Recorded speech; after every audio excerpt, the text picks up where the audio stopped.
Saibhai, firstly, I'd love to know from you, what did you make of the pitch here in Sydney? It's day 2 and we saw a total of 15 wickets to fall. Well, to be honest, it's not the best of pitches to play Test cricket on, because a pitch which is, bouncing awkwardly, where the ball is seaming around, is not a very good pitch for Test cricket. If it had been a pitch in India, where 15 wickets had fallen, then the Australian, media and former Australian players would have been mourning and, whinging about it all the while too. So this is not exactly a great pitch for Test cricket. No, it isn't. Okay, let's get into specifics. What do you think are India's chances? At the moment, we don't know the exact nature of Jasprit Bumrah's injury. We only know he's got back spasms.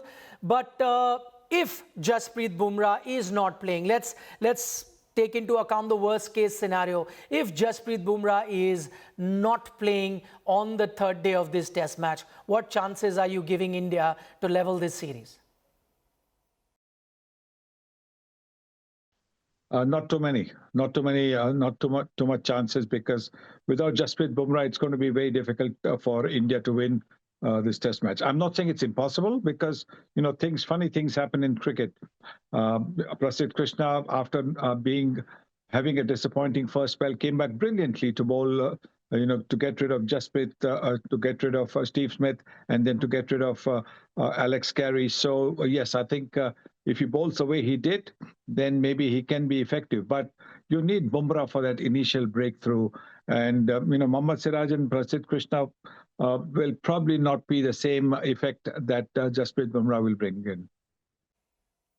Okay, just to carry on from what you said, Sanibhai, assuming Jasprit Bumrah takes those pain-killing injections, comes out for the sake of the team one final time in this series, comes out to bowl. If Jasprit Bumrah is available to bowl, what do you think would be the total that the Indian team would feel comfortable that they can defend in Sydney? Well, I think a minimum of 185, which they defended in the first innings. So minimum, 185 or thereabouts would be a very good total for India to defend. Obviously, anything more than 200, 220 will put a lot of pressure on the Australians, because this pitch is not going to really get that much better. It will probably ease up a little bit, because it's a third-day pitch. The grass will be shaved off with the sun coming in. The grass will also have died up a little bit. So, yes, I think it might get just a little bit better to bat on third day, but it won't be easy. Irrespective of whether he plays or not, Saibhai, and if you take a look at day 2, for majority of India's bowling, Jasprit Bumrah wasn't available. What did you make of the effort put in by the rest of the bowlers? I mean, the fact remains that with Jasprit Bumrah taking 2 wickets and almost out for the day, they still managed to get the remaining 8 wickets and give India that 4-run lead. So great effort by the rest of the support cast, something that we haven't seen in the series so far. Very, very good effort. Very impressive, because, you could see that they were really giving it everything. Like I said, Prasidh Krishna, the first spell when he bowled from the far end, from the commentary box, he was bowling a little too short, wasn't quite getting the ball to get up to the shoulder level that was necessary on this kind of a pitch. So he considered a few boundaries, but when he came from the pavilion end, from the commentary box end, he certainly was a different animal, because he bowled well. He got the ball to curve in nicely, which is where he got Alex Carey as well as the outside edge of Steve Smith's bat. So, yes, I think he bowled well from one end. Sometimes it can happen that a bowler finds, one end a lot better to bowl in, because, the run-up, everything becomes a little bit smoother. You just feel confident. And maybe I think that's what India needs to keep in mind when they ask Prasidh Krishna to come into bowl tomorrow, whatever score that they're defending. Okay, Sanibhai, I'm going to talk about Virat Kohli's dismissals. We've spoken about the technical aspect. We've spoken about the fact that, what is it that he could do differently, various other things, because, this is a recurring theme in this series. He's been getting out in similar fashions. 8-9 innings that he's had so far, all caught either by the keeper or in the slips. My question to you is, just a day before, we had Scott Boland come out and said that, listen, we have a fixed plan for Virat Kohli. We know that he leaves the ball outside the off stump to begin with, but once he gets a bit set, that's when he will nick one. And we bowl, once we know he's a bit set, we bowl in the fourth stump, fifth stump line, knowing fully well he's going to nick it. Now, this is a plan that the opposition has put it out in front of the world. Clearly, Virat Kohli also knows now this is the plan. My question to you is, why is it that Virat can't come up with a counter plan? Knowing fully well this is going to be their plan, why is he falling for the same dismissal again? What must be going through his head that he cannot think of a counter plan to ensure that he doesn't fall in the trap that they're setting for him? Well, I think you can't do anything. It's a technical fault. It's not just a temperament fault. It's a technical fault because he's so much onto the front foot that he's not able to, when the ball bounces, he's just not able to counter the bounce. And so he ends up, hanging his bat outside and getting out. So it's not so much a temperamental thing. It's a technical fault, which has now, become embedded in his technique. So on pitches which has got a lot of bounce, he will struggle. Okay, all throughout this series, we did not talk about Virat Kohli's future per se, but now that the series is over, he's played all the innings that he could have down under, averaging in the early 20s. My direct question to you, what do you think the future holds for Virat Kohli, the Test cricketer? Look, I'm not a decision maker. So I think it's the selection committee will have to make a decision on what the future is. And Ajit Agarkar is one of those guys who will make a decision which is what Indian cricket needs. But what I've been saying over the last 8-10 days really has been that we need to look at who is going to be available for the 2027 World Test Championship final. The new cycle for the World Test Championship starts from the England series in mid-June. So you've got to look at that, and you've got to look at who will be available in 2027, who's likely to be playing in 2027, and take a call accordingly. So I think that is what Ajit Agarkar and his fellow selectors need to think about when they're picking the teams. Because look, this is the last Test match. Now the next Test match, if India win the game tomorrow, then they have a technical chance of getting to the World Test Championship final.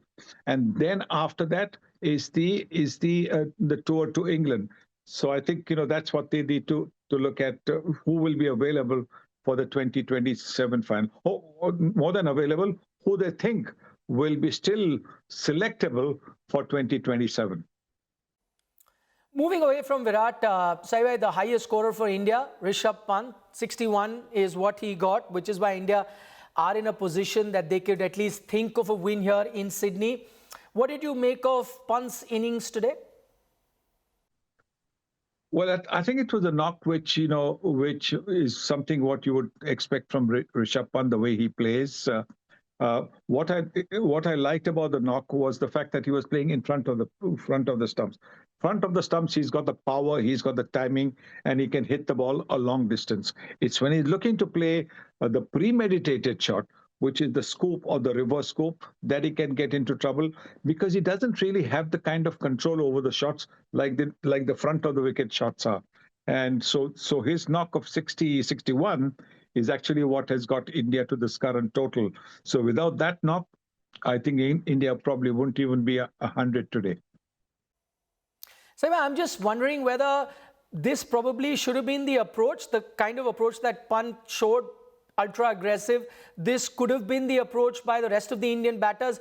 Was this the pitch where you would have had a ball with your name on it? So the best way to get some runs here is play counter-attacking. And if this is the approach that rest of the Indian batting lineup could have also adopted?